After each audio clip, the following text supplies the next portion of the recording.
10 محرم بھی ایک داستان ہے، یہ داستان نہیں ہے، یہ سبق ہے، یہ داستان نہیں ہے، یہ سبق ہے، یہ پیغام ہے، یہ قربانی کی لازوال مثال ہے۔ لوگ شہید ہو کے عزت پاتے ہیں، اور میں کہتا ہوں حسین نے شہادت کو عزت عطا کر دی۔ لوگ شہید ہو کر عزت کا تاج سر پہ سجاتے ہیں، لیکن حسین نے شہید ہو کر شہادت کے سر پہ عزت کا تاج سجا دیا۔ لوگ قربان ہو کر بڑے بنتے ہیں، اور حسین نے قربان ہو کر قربانی کو بڑا بنا دیا۔ لوگ اللہ کے نام پہ لٹ کر پٹ کر مٹ کر وہ کامیابی کے ترانے، کامیابی کے زینے طے کرتے ہیں، اور حسین نے لٹ کر پٹ کر مٹ کر اور اپنے آپ کو فنا کر کے کامیابی کو عزت کا مفہوم پہنا دیا، عزت کا لباس پہنا دیا۔ اس لیے تو میں اپنی طرف سے لفاظی نہیں کر رہا ہوں، میرے نبی نے کہا جنت کے سردار ہیں حسن اور حسین۔ میرا رب کہے گا جنت سے، اے جنت میں نے تمہیں ارے وہ جنت پہلے ہی بڑی سونی ہے، اس کو خوبصورت بنانے کے لیے سنو، اور بڑے زمانے بعد حدیث یاد آئی، میرے نبی نے میرے اللہ فرمائیں گے اے جنت میں نے تمہیں حسن اور حسین سے خوبصورت بنا دیا۔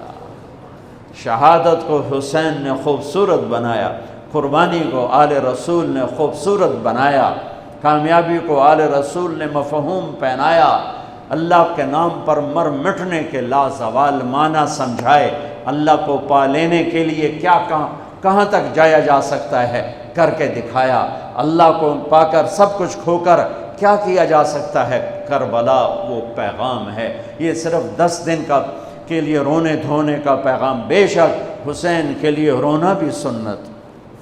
ہر شے کو بدعت نہ بناؤ۔ پانی دینا۔ ام سلمہ سے آپ نے فرمایا ام سلمہ آج ایک فرشتہ ملنے آ رہا ہے، بہت خاص، کسی کو اندر نہیں آنے دینا۔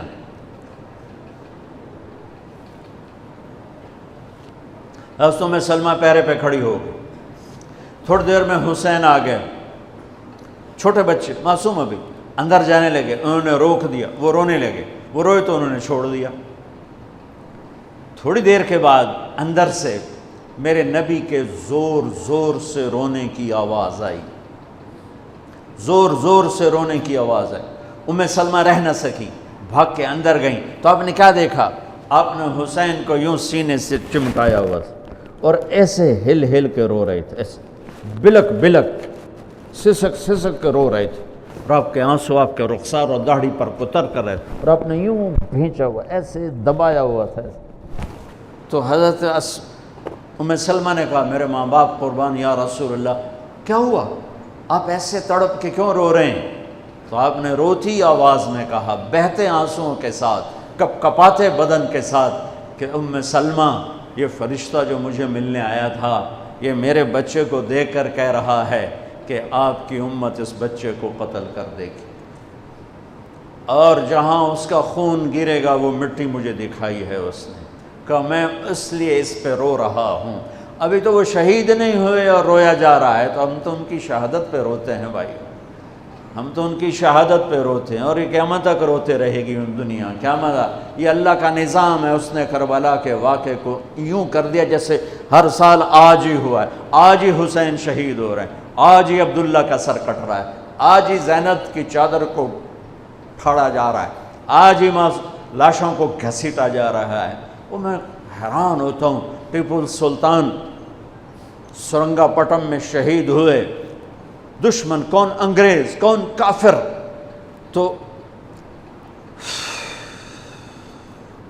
تو برطانوی لشکر نے ان کو توپوں کی سلامی دے کر دفن کیا اور عزت و احترام کے ساتھ دفن کیا، اور میرے نبی کے نواسے کی لاش کو ان کم بختوں نے کفن بھی نہ پہنانے دیا، جنازہ بھی نہ پڑھنے دیا، دفن بھی نہیں کرنے دیا۔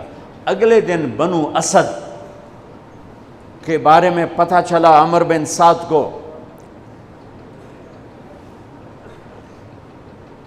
تو راتوں کہ وہ ان کو دفنانے والے ہیں، تو راتوں رات ان کو بغیر جنازوں کے مٹی میں دبا دیا اور اوپر پانی چھوڑ دیا کہ کوئی پتہ ہی نہ چلے حسین کی لاش۔ بنو اسد کا بوڑھا آیا، اگلے جب پانی خشک ہو گیا وہ آیا اور اس نے مٹی اٹھا اٹھا کے سونگنا شروع کی۔ سبحان اللہ، سونگ رہا ہے، سونگ رہا ہے، سونگ رہا ہے۔ ایک جگہ کی مٹی اٹھا کے سونگا تو اس میں جنت کی خوشبو تھی، تو تڑپ کے بولا یہ میرے نبی کے نواسے کی قبر ہے، یہ میرے نبی کے نواسے کی مٹی ہے، کہ وہ جنت کے سردار تھے تو قبر بھی جنت کی خوشبو پھیلا رہی ہے اس کی۔ حالانکہ بن دیکھی بات ہے، کیونکہ انہوں نے راتوں رات ان کو دبا دیا کہ ان کا جنازہ بھی نہ ہو، لعنت ہو ان کی قبروں پر، ان کی ہڈیوں پر، ان کی روحوں پر، ان کی مٹی پر، ان کی خاک پر۔ سمجھ میں نہیں آتا۔